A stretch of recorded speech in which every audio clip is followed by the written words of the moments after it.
Señoras y señores, what's going on? How are we feeling? What are we doing? What are we saying? Welcome on in to today's edition of Citywide Special. Grab your beverage, grab your shot, grab your vibes, and let's talk some Philly sports.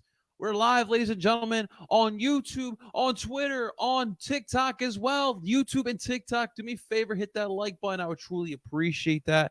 Happy Wednesday to all. It is Hump Day, Wednesday, September 20th. And just like that, another month is already over halfway done. And that's crazy to think about. But this is where we're at. Obviously, Phillies and Union looking to slow things down as we head into playoff season. Of course, for the Birds starting off their season, we're hoping to go undefeated again after this week. Of course, the Sixers and Flyers right around the corner. Training camp for the Flyers. It's ready for some hockey season. I know no one's ready for hockey season. Everyone's just ready for them to be good again. And I get that. But I'm excited for some hockey season. But yeah, we're live on YouTube. Make sure you guys hit that like button. Live on TikTok. Smash that screen away. Let's get some more fans in here. Subscribe if you haven't already. We are available where we stream podcasts as well. Find us under Citywide Special. What's up, Raynell? How you feeling, brother? I like the profile pic, man. Hope you're having a great day, man. What are you saying? What are we saying, brother? Appreciate you guys. Guys, keep dropping those comments here on TikTok. We'll be going back and forth between TikTok and YouTube with these comments here. So please drop them down, man. Jason's ready for hockey. I am so ready for hockey, man. And I am going to a Flyers game. If it's the last thing I do, I'm going to a game. I haven't been to the center since 21. So I'm long overdue. I know they suck. I know this. You don't have to remind me of what my team is, but it's still important to go. It's important to go to at least one home game for every sport. So we'll try. We're gonna try. We're gonna try. How many games are you going to, Jason? How many games are we going to, man? Tickets should be cheaper. That's important as well when you're tanking. Get some cheap tickets, last minute tickets. Yeah, I'm looking for that ticket sponsor. SeatGeek, StubHub, Game Time, whatever. Holla at your boy. Llámame pues more. Porque andas tan perdida, pues. All right, let's get to it. I know I lied here today, but today's Citywide Special. I forgot to grab the other bottle liquor downstairs, so we're sticking with the go-to here. I promise I'll switch it out. I promise. By the end of the week, I'll switch it out. But today's shot of the day for a Citywide Special, we're sticking with the go-to, the safe bets. El aguardiente blanco sin azúcar del Valle. That's right. A little Colombian liquid gold here, ladies and gentlemen. El aguardientito. And for my Birds fans, you guys don't like this one. So Victory came out with a Road to Victory IPA, and it actually says Go Birds right on the can. Dude, check this can. If this can doesn't scream me, I don't know what does. Look at that. The green.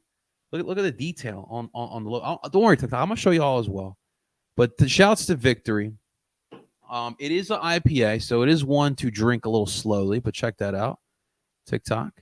This is our beer for today for our Citywide Special. The Road to Victory IPA. It is 7%. So drink this slow. Don't drink too many of these. If you are, please drink responsibly. I please urge you guys to drink responsibly if you are a drinker. But I'm excited to try this one. Obviously, it says limited tailgate release. So obviously this means that we're not going to have this for long. So I got it. I got the limited time edition. I love the Eagle beers, man. My favorite was Dallas Sucks. I had a 6-pack of those. I don't know if they make them anymore, but I definitely and when I did, I took the sticker off of the beer can and I put it on my water bottle. And I don't even know where that water bottle is now, which I'll have to ask my fiance. But for sure, man. This is our citywide special. A little aguardiente, a little road to victory. Hopefully we get another victory here tonight.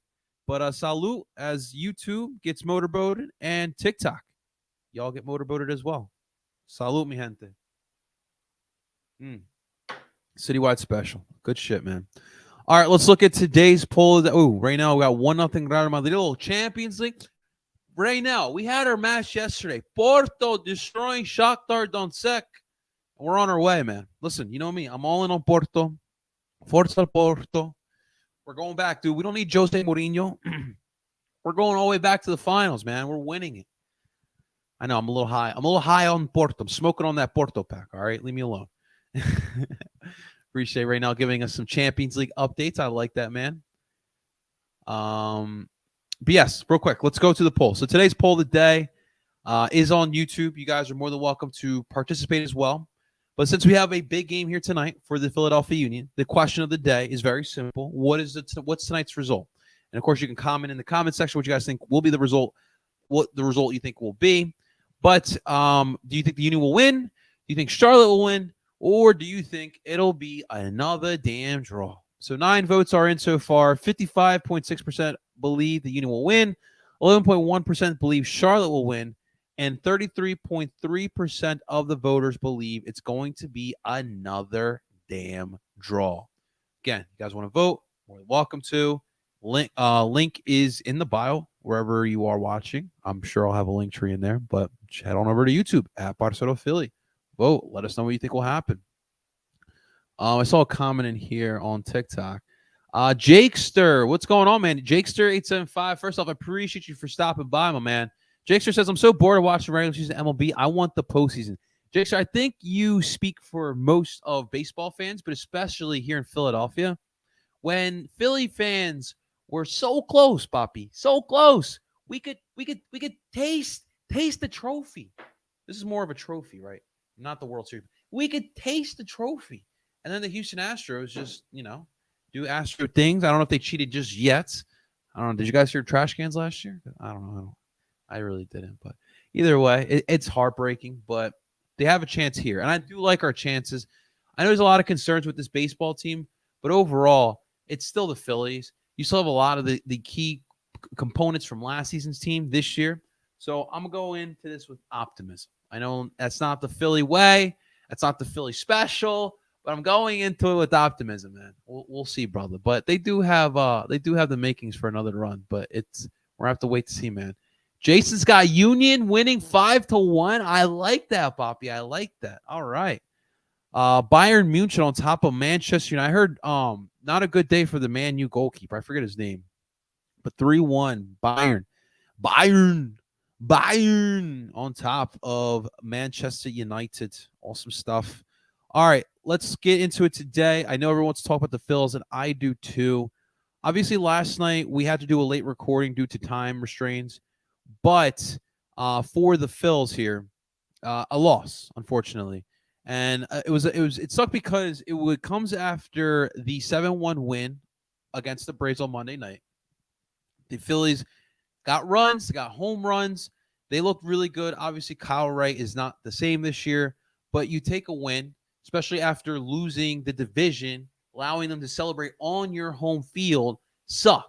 100% sucked. So what a great way to bounce back here and get the win on Monday night. Now on Tuesday night, last night while we were recording, I think what was the score we talked about, like 5-0 at that point. It was something pretty bad, but it winds up being a 9-3 game, and the Phillies just straight up could not hit on Strider. Strider gets his 90. I think he got his. Did he get his 99th and 100th strikeout? Either way, he was lights out. 11 strikeouts. I mean, that's ridiculous numbers, dude. 4 hits, 3 earned, 11 strikeouts in 7 innings pitched. Guys, that's incredible stuff. Spencer Strider had a big night, and when he's on, my God, is it hard to take him off of it. But I want everyone to relax. I saw a lot of overreacting again last night. And the reason why I'm saying relax is because it's not, this game is not going to matter. And I'm talking about the game we're talking about right now. The game on last night will not matter if you play the Braves come playoff time and you beat them and you win the series in the playoffs. That's why I'm not freaking out about it. I know the Phillies can beat the Braves. I've seen it. I know the Phillies can hit on Spencer Strider. I've seen it. And I know this Phillies team plays better in the playoffs and when it matters the most because I have seen it. Unfortunately, right now, all we can go by is the track record. And right now, the track record for this baseball team is good. And honestly, besides the Braves in the National League, who really worries you? If you're going to sit here and tell me the Dodgers, shut the hell up. Dodgers just do not worry me. They should not worry you either. Now, yes, the Phillies do need to win away from Citizens Bank Park because flat out, no team is going to have an easy time here in CBP at South Philly. And the Phillies feed off that typically. Now, today, you get into extras. You get a big 6-5 win. You get a series win. And that's why I said I'm not worried. That's a big bounce back. Considering what happened last week, the bounce back at a series win here this week. And Nick Castellanos, what a fucking performance he had here. What didn't Nick Castellanos do here today? Whether it be on the field, whether it be at the bat, at the plate, I should say. 2 for 5 here today. 2 homers, guys. 2 home runs, 3 RBIs. And more importantly, the biggest defensive play of the game in the 9th inning to send this bad boy into extras. With the foul ball catch and then getting our old friend, our old buddy Nick Williams, who hasn't seemed to have left the division now with the Braves, gets him out at home plate. And then, of course, the Phillies getting the job done in extras. Bryson Stott with that big double that brought in Johan Rojas and Bryce Harper, man. Bryson Stott is on as well. So, looking at it overall, people can debate, and I don't feel like debating anymore, like the significance of the series. But a couple of things. All of our eyes should be on the playoffs. The Phillies need to lock up this wild card spot as well, the top wild card spot, which I'm fully confident they will do. But the Phillies have one of the best. The Phillies bats, you can absolutely put them up with some of the best lineups in baseball. Forget the National League, in baseball. And that right there makes me feel comfortable. Now, the big question marks, of course, are the pitching in general, the starting pitching and the bullpen. The bullpen will figure it out. I fully believe that they will figure it out. I think guys like Strom, guys like Sir Anthony, guys like Jose Alvarado, they will be fun and they will figure it out. And then guys like Covey and Hoffman, they'll have their moments here and there come playoff time. But the big guys, Soto, Sir Anthony, Jose, why am I misblanking? Strom, these guys, we need them to be on. Obviously, Craig Kimbrel as well. Starting pitching. Again, we talked about this yesterday, but I think that the 3 starters are solidified. I think it's Wheeler. I do think it is Nola, and then Suarez. And Nola looks solid here today. Got out of the Toyota RAV4 inning. That's the most important part of it all. It looked a little dicey for sure. It looked a little dicey, but he got out of it and only allowed 1 run. Overall, he went 6 innings, allowing 6 hits, 2 earned, and had 8 Ks. So Aaron Nola had himself a game. Pat yourself on the back, my G. And that was big. But with Suarez, that's a top 3. Walker's the 4th. Sanchez is the strong 5. Lorenzen, I don't want to see him starting ever again in this city. Dude, I can't, honest to God, and I need you guys to tell me in the comment sections as well. I can't think of a crazier one-hit wonder than Michael Lorenzen. When I think of one-hit wonders, I think of like Bryce Brown. remembers Bryce Brown from the Birds, like in 2011, 2012. That's what I think of. Maybe Ghost. Ghost had like a good year and a half, I'd say. Not just like one game or one season. I'm trying to think here.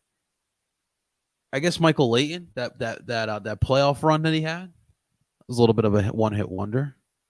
Like these guys who had just crazy performance in Philadelphia, and then they just fall off completely.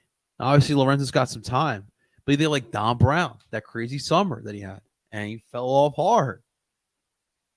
I'm trying to. You guys let me know. Michael Carter Williams, good rookie season. There's a reason why I think he traded him. And I was really upset about that, by the way. When I was driving, and I was living in North Jersey at the time. When I lived in North Jersey, I used to put a lot of stations in Philly. I would put it on my car. Sometimes I'll listen to North Jersey ones, but I would use the apps, and I would listen to 97.5 and WIP. And during deadline time in 2014, I put on the station, and then I hear MCW gets traded to Milwaukee. And I'm like, why? Why would we trade MCW? That's the future. That's the future of the franchise. And Mickey knew what he was doing because he just turned out to be nothing. So maybe Lorenzen is that. And he comments about Don Brown. Dude, Don Brown, that was a wild summer, man. I thought that was the future. I thought he was going to like take over for Ryan Howard as the power in the lineup. But of course, it just did not happen. Not too many one-hit wonders, I will say. Jack McInerney, who remembers what 2011, 2012 he had with the Union. All kind of fell apart for him, at least. Kasper Shabilko, maybe? Can you throw Shabilko in there? Nah, because Shabilko had a good 2019, 2020, and in 2021, he gets the Golden Boot, and then it kind of all falls apart at the end there. But it's Michael Lorenzen. So, big series win, guys. Big series win. So, next up here, boy, oh boy. It's our old friends, the New York Mets. Now, it's not the same Mets team for sure, but I'm curious how it's going to look here. For the Phillies this weekend. 4 games as well. Obviously, I'll be in Austin for them. I'll be repping the Phils down in Austin. Maybe I'll see some DeGrom and some Scherzer jerseys, and I'll be like, thank you, Texas. We appreciate it. Thank you. Probably should be thanking the Mets as well, but it should be fun, man. Ben Simmons had a good 2017, a good 2017, a good 2018, and then 2019 things kind of started falling apart for Benny Boy. I mean, like 2020 he's made like the All-Star, 21 he made the All-Star, so it really depends, man. Hey, Raynell, dude, is it this weekend? Happy birthday! If I don't hear from you, man. What are you doing? What's the plans this weekend, man? Birthdays are fun, man. Next year is the big 3-0 for me. I'm turning 30 next year. Yikes. Probably won't be doing anything crazy because I'm going to Colombia to get married, so we'll try to do something there. But, dude, right now, enjoy it up. Happy birthday, brother. All right, let's move on real quick with the Philadelphia Union matchup here tonight. Isn't it? It is on Sunday. Awesome, dude. What's the plan on Sunday? Union versus Charlotte here. It's one of 2 here this week. It's a tough stretch of the Union are going to be on. I think if I saw correctly, like 29 matches or 7 matches in 29 days, I should say. That's a lot. Imagine 29 matches in 7 days. Holy shit. It feels like the Union have been doing that this year, though. Not going to lie to you. But 29 days, 7 matches started on last Saturday against Cincinnati. We continue here with Charlotte this Wednesday. You're going to be in Charlotte in Bank of America Stadium. I don't know how many will be there tonight for a midweek match for Charlotte. Charlotte's still battling for a playoff spot, but I don't know. I don't know if Charlotte still has the same buzz that it did last year. When Charlotte started and they were, opening up in Bank of America, they'd sell crowds, and there was like this huge excitement about Charlotte FC, but they've been mediocre at best since last year. So it's been really tough to kind of keep the excitement going in Charlotte for Charlotte FC. Well, for the Union, nothing is guaranteed for this team anymore. They have been struggling against the good, against the bad. So This team right now is just trying to get to the playoffs in one piece. It kind of feels like it. Obviously, we talked about before, injuries have been a factor all season long. Suspensions is always a factor with this team when you consider some of the characters on it. And the disciplinary group of the MLS hates us, of course. But tonight should bode well in the Union's favor simply because it's going to be a dogfight. It's going to be an ugly match. Charlotte, if you haven't watched them play this year, it's not really exciting a brand of soccer. They don't score a lot. They don't win a lot, obviously. That's why they're not in a playoff spot right now. They draw quite often. And they don't score a lot, but they also don't concede a lot. And these are things that kind of do bode well for the Philadelphia Union. And on any given season, I would say the Union have this. It should be an easy Union win. But again, nothing is given to the Philadelphia Union in 2023. So with this Charlotte team, it's interesting when I watched them play. They got Enzo back. They're starting forward. They're starting striker. Their main number 9. He's the main guy that they brought in to be the goal scorer, and he's been unfortunately injured. So, excuse me. So for Charlotte, having him back has been huge. Now, obviously, he still has to get acclimated, and really, and more importantly, when I looked it up, Charlotte in the East Coast, there are 15 teams in the Eastern Conference, or I think there's 14. Let me double check here. There is 15. I was correct. There's 15 teams in the Eastern Conference. Charlotte, not only in 11th place, also, as far as expected goals, and I hate going advanced analytics, but this is important to remember, are 11th in the Eastern Conference in expected goals. They possess the ball. They move the ball up. They know how to build attack. They cannot finish in the final third. And this is where it is important and imperative for the Union to be disciplined, and especially in the final third. There have been times this year where they've been so uncharacteristic. It's just been goals that typically don't happen and shouldn't happen. This is a Charlotte team that needs to improve upon this. It's important for the Union to keep the head on the swivel, especially when you're defending your final third. Charlotte will be able to move the ball up, but you got to be able to stop them there, then and there at that final third. And then with that being said, while you have bodies up in the attack, this is when the Union go back to their bread and butter of hitting them on the counterattack. And that's something that, we haven't seen too often, but when they do run it, it's beautiful. Goals are happening. And so that for the Union, they have to be able to hit them on that counterattack. Now, with 2 matches this week, rotation is going to be important, and Jim talked about it during the presser yesterday. He wants freshness. He wants fresh bodies out there. He wants to do some rotation. The problem is, like we talked about, the depth of the soccer team, it is not deep. Ladies and gentlemen, it's not deep whatsoever.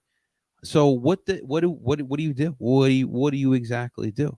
No Jack Elliott as well. So I would expect the Union to go back to the 4-4-2 diamond. Obviously, we'll have to wait and see. But, I don't want to go back, because if you go to a 3-man back line or a 5-man back line, however you want to say it, more than likely Kai Wagner or Nathan Harriel is going to be playing as one of those center backs. I don't want that to happen. I'd rather run out Gleznes. I'd rather run out Elliott. And then I'd rather have Wagner and Mbaizo as my 2 wing backs. And I do trust that. Obviously, Blake and goal. But rotation is going to have to be key. In the midfield, Ali should be back. I don't think you start him, though. You're going to have to start him either here or LAFC. I'd probably much rather have him against LAFC. So maybe Bueno starts this one. McGlynn, Brujo is good. Brujo, we talked about it yesterday as well. He should be ready for this one, too. Obviously, picked up a knock on Saturday. He should be ready for Wednesday, or today's game, I should say. Gazak at the tip of the diamond. Your 2 forwards. Jim, listen. I know we don't typically do this, but you're going to have to take the training wheels off of Ty Barrivo. You got to start Ty, because you're not starting Urre and Carranza both matches. I think you go with Ty here with Urre, and bring Carranza in for 30, and then do Carranza Urre on Saturday with Ty Barrivo coming in for 30. but you're gonna have to see some type of rotation. And obviously, a lot of people are talking about Kai. Keep an eye out for Kai. He wants to get paid, so go show what you're worth. It's important tonight because if the Union win and they get some favors done, they can clinch playoffs tonight. Tonight, we could be talking about the Philadelphia Union in the playoffs. And that's important. And the Union can absolutely do that. Turf is going to be a factor as well. You got to be cautious for sure. But that should also bode well for the Union because everybody, even I, look fast out on turf. I might get hurt. I might be, citywide special with crutches and in a wheelchair. But it definitely helps you go a little faster. So it should be a lot of fun. I'm excited for it. Starting lineup: Blake and goal, like I mentioned, Wagner, Lowe, and Glesnes with Mbaizo's the other fullback. The midfield diamond, I think it's going to be Jack McGlynn at the left. You're going to have El Brujo Martinez as the 6 with Jesus Bueno at the right, Daniel Gazik at the tip, Paribo and Urre as your 2 forwards here tonight. Go get the early lead, defend, control this fucking match. You should be able to take care of business. Unfortunately, 2023, nothing is guaranteed, and that's the unfortunate part about it. But it is what it is, man. You guys can throw your predictions in the comment section. Raynell's got a 5-0 prediction, man. You can name a lot of Union strikers. Oh, I see what you're saying for one-hit wonders. Who else? Akam? Nah, I mean, Akam was just a bust. Akam kind of was just a bust.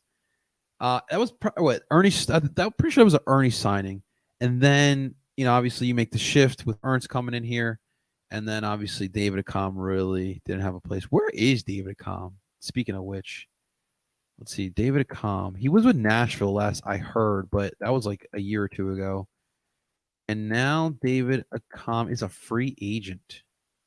Wow, he got paid by Chicago. Was it Chicago? Yeah, no. It was Chicago, and I think it was Philly actually. He got paid, but yeah, it looks like he's been a free agent since last year. Last year he was with Vikus Liga. I don't even know what that is. Where do they play? Finland. He played in Finnish soccer. Okay. David Akam, man, Union legend. Never forget when the Union fans came to the airport for him, man.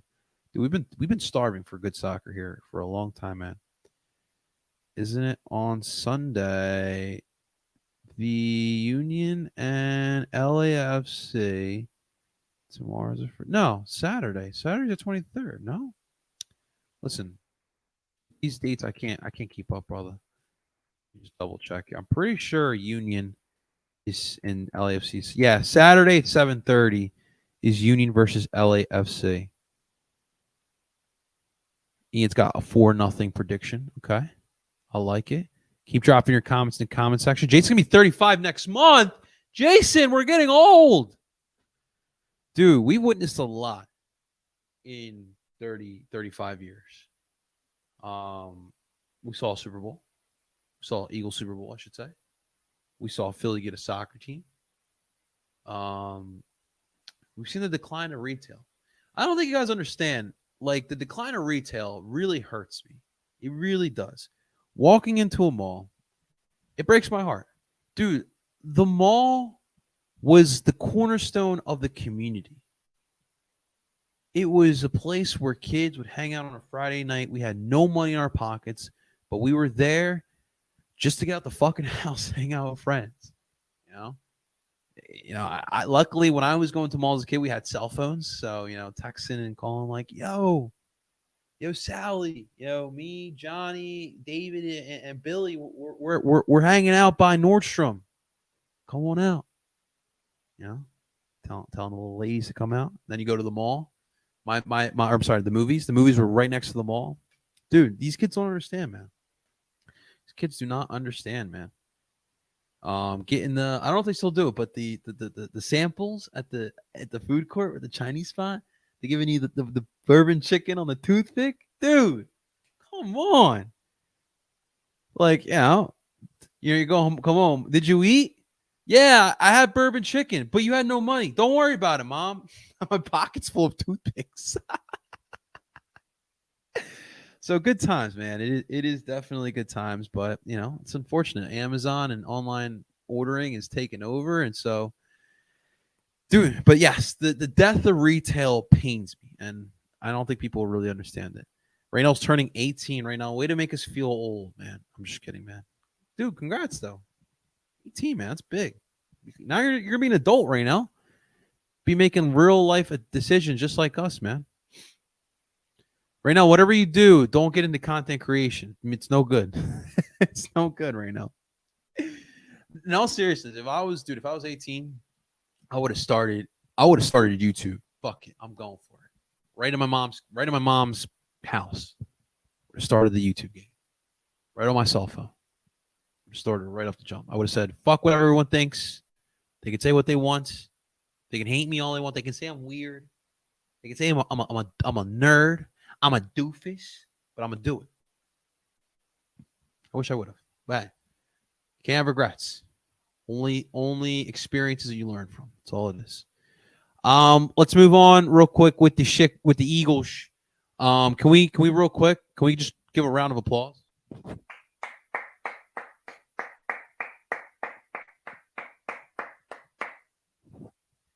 Philadelphia's own DeAndre Swift, the NFC Player of the Week, after dashing the Minnesota Vikings for 170 yards, 3 catches, and a tutty.